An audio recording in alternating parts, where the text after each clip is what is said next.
on va venir dans un instant, d'une certaine manière, au théâtre des opérations et au rapport de force. Mais juste avant, puisqu'on parle de l'évacuation des civils, il y a tout de même une chose qui apparaît au grand jour, c'est le cynisme du Hamas sur cette question et de la manière dont il cherche à se servir de ces civils comme bouclier humain. On l'entendait beaucoup, on le disait beaucoup, parce que ça a été le cas dans d'autres guerres. Cette fois, ça apparaît au grand jour et l'image en donne la preuve. Voici les indispensables avec Justine Fraissinet.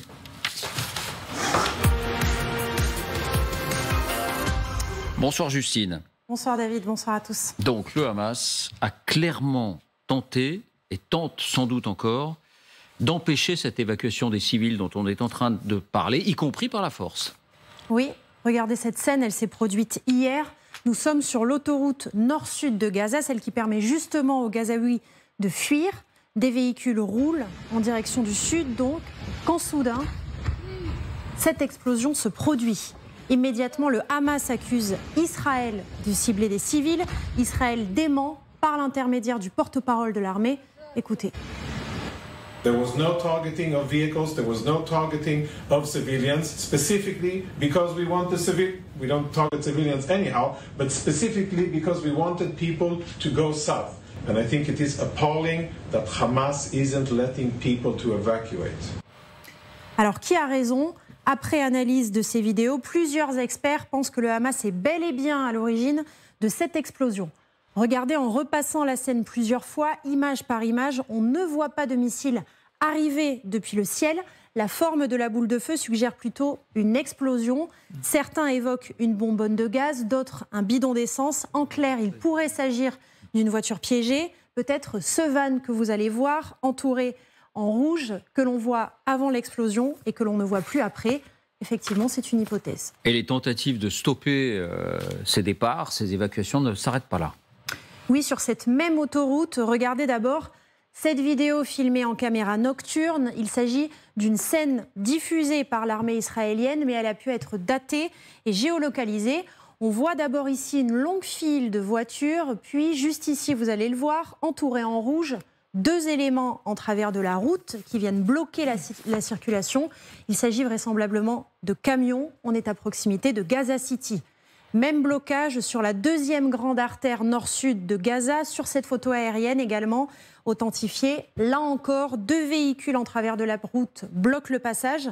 Et quand on élargit la focale, on voit effectivement l'interminable embouteillage que cela provoque. La transhumance est purement et simplement bloquée. Dernier élément, celui-là est davantage sujet à caution.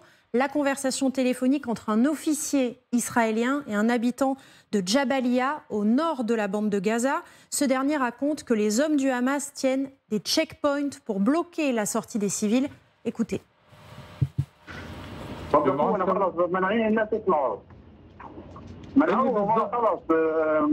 اللي بالضبط وين النقطة اللي وقفوكم؟ عند هيئة الوكالة وقفونا خلاص ما كله ياخذوا هوياتهم ومفاتيحهم كله السيارات. يعني هذا تبع الحركة تبع الحماس كله. مين عم بيوقفكم؟ الحماس؟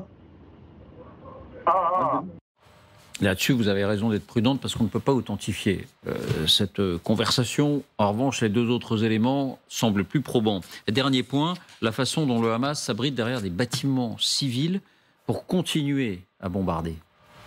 Effectivement, ce que vous voyez là, ce sont des roquettes tirées depuis des bâtiments résidentiels dans la bande de Gaza, en pleine zone urbaine, vers Israël. Preuve que les postes de commandement du Hamas et donc que les hommes du groupe se mêlent à la population dans des quartiers d'habitation. À noter que le Hamas ne cache pas son hostilité à l'évacuation des civils. Voilà ce que déclarait Eyad Al-Bozom, l'un des porte-paroles du Hamas, dès qu'Israël a appelé à évacuer. Nous disons aux habitants du nord de Gaza et de la ville de Gaza de rester dans leur logement, chez eux. L'occupant veut nous faire quitter notre terre.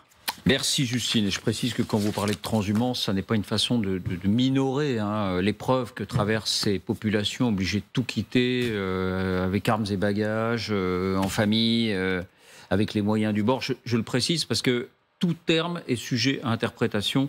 Donc je préfère le préciser. Général Trinquant, vous avez le même sentiment quand on regarde cette opération, cette explosion sur l'artère principale qui relie le nord au sud de Gaza? Oui, mais il y avait des informations il y a 48 heures d'une forte explosion où il y avait eu de nombreux morts, et déjà on savait que c'était le Hamas qui faisait ça. Le Hamas, de toute façon, a intérêt à garder la population autour de lui pour s'en servir de bouclier humain. Je répète toujours qu'il n'y a pas que les otages israéliens qui sont dans les mains du Hamas, il y a Gaza qui est otage du Hamas. Donc il a intérêt à jouer cette politique on le parlera tout à l'heure dans le rapport de force, pour renforcer justement sa position dans ce rapport de force. Mais alors, pardon de réagir peut-être de façon candide, mais est-ce que ça n'est pas révoltant? Bien sûr. Est-ce que ça n'est pas révoltant? Ces populations, elles décident ou non de partir. Israël les encourage à partir. Elles peuvent choisir de rester ou partir. On a vu qu'il y a sans doute 100 000 personnes qui sont encore dans la zone. Mais est-ce que ça n'est pas révoltant d'aller jusque-là, Isabelle, ou est-ce que c'est une question vraiment... Non, mais en fait vu les atrocités qui ont été commises par le Hamas dans les 2 kibboutz et auprès des jeunes qui participaient au festival de techno, ça ne doit surprendre personne. On ne devrait pas être étonné que le Hamas emploie ce type de méthode. On a vu aussi il y a 2 jours des combattants du Hamas tenant dans leurs bras des bébés israéliens. Alors on ne peut pas vérifier, mais pour bien faire passer le message que si Israël bombarde ces QG, il bombardera les bébés israéliens avec. C'est l'arme du faible dans les guerres asymétriques. C'est un des principaux leviers qu'ils ont sur Israël. C'est redoutable d'efficacité et c'est absolument terrible et inhumain. Enfin, je ne sais pas vous, mais on n'a pas vraiment vu de côté humain du Hamas jusque-là. Donc c'est pas tellement étonnant. Le Hamas a tout intérêt à conserver la population derrière lui, à faire pression, à s'entourer. Et c'est comme ça que le Hamas se protégera. Et c'est comme ça qu'en plus, il utilisera, grâce à sa propagande, il lancera une guerre de propagande contre Israël lorsqu'il y aura... en faisant état des civils. Depuis 8 jours, on voit bien, du côté occidental du monde circulent les images des atrocités qui ont été commises dans les kibboutz, mais dans d'autres pays, le livre n'est pas le même et les images ne sont pas les mêmes. Et ce sont déjà les images des bébés morts à Gaza sous les bombardements israéliens qui circulent. Donc, vous voyez, il y a deux histoires, il y a 2 manières de les lire. Le Hamas n'est pas vraiment du côté du droit et du bien. On ne peut pas s'étonner qu'il emploie ces méthodes. Rime. Est-ce que vous avez une réaction particulière ou est-ce qu'on enchaîne? Est-ce que ça vous surprend, ces méthodes? Vous savez, il y a quelques jours, je lisais sur le site d'Al Jazeera en arabe une interview avec un officiel du Hamas qui disait « ce n'étaient pas nos combattants qui ont kidnappé les civils et les enfants, ou qui ont tué les civils et les enfants.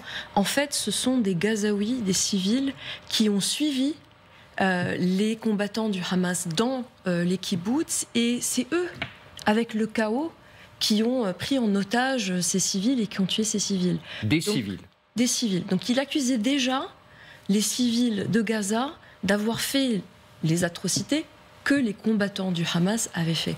Donc, est-ce que ça me surprend? Ça ne me surprend pas. D'ailleurs, vous savez, si le Hamas vraiment se souciait du sort du peuple palestinien à Gaza, ça se saurait.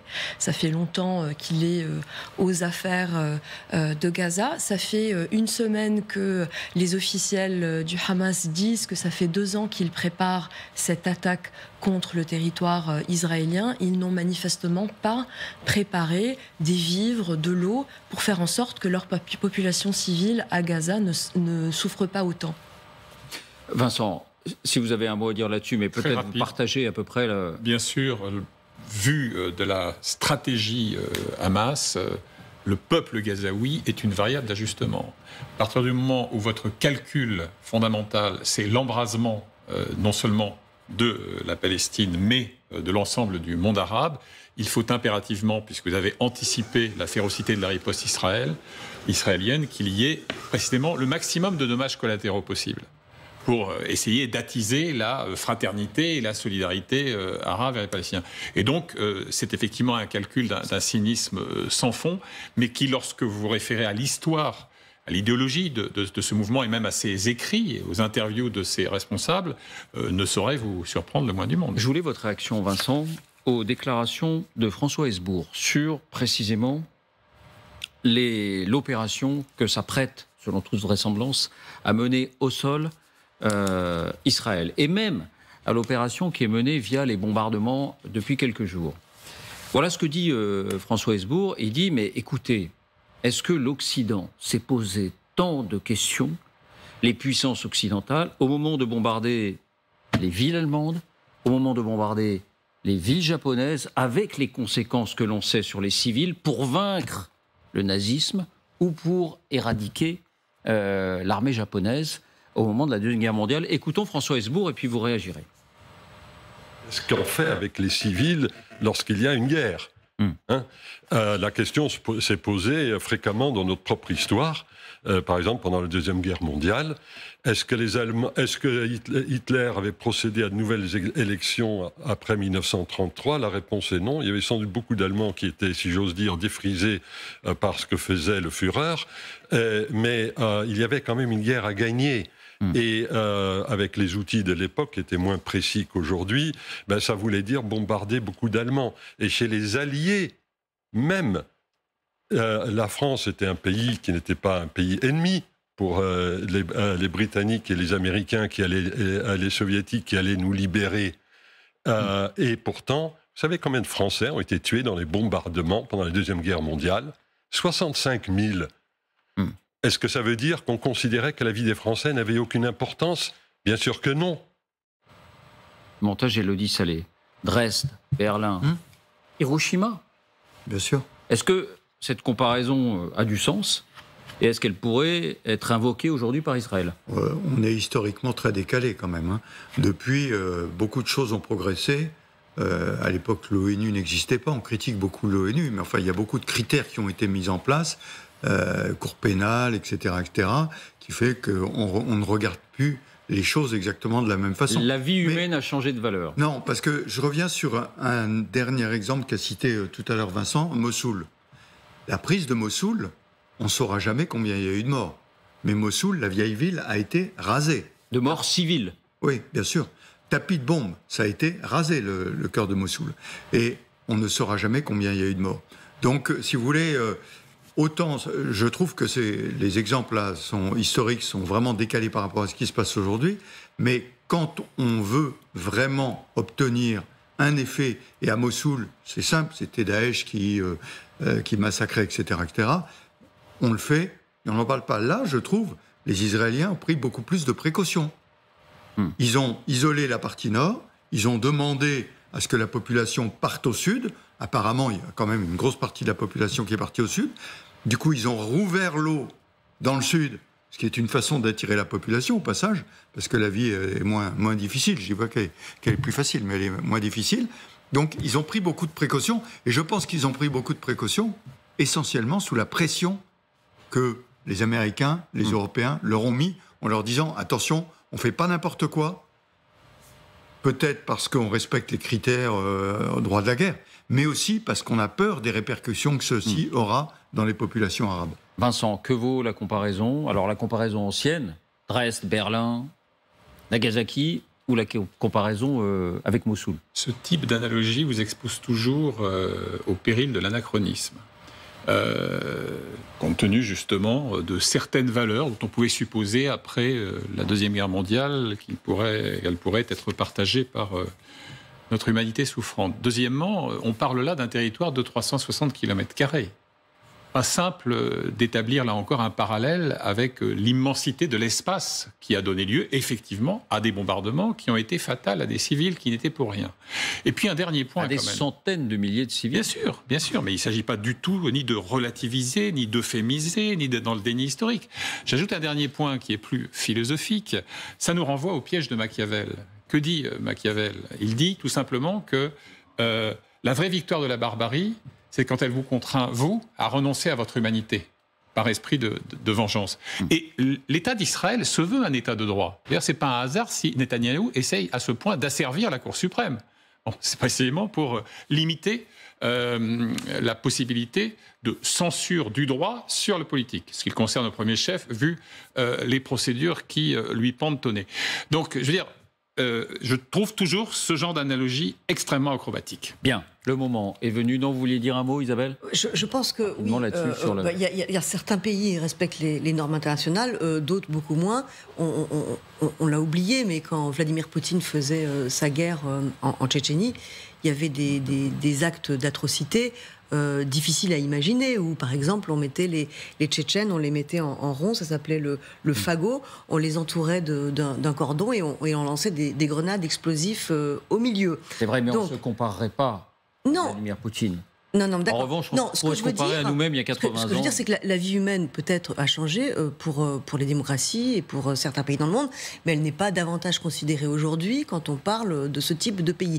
La deuxième chose, c'est qu'en fait, il y a un effet de loupe en ce moment. C'est-à-dire que toutes les caméras internationales et tous les gouvernements du monde, pour des raisons d'ailleurs assez différentes, qui servent à chaque fois leurs intérêts, ont les yeux braqués exactement là-dessus. D'où la nécessaire... Israël est obligé de faire attention. Israël est obligé d'évacuer le nord vers le sud avant de bombarder.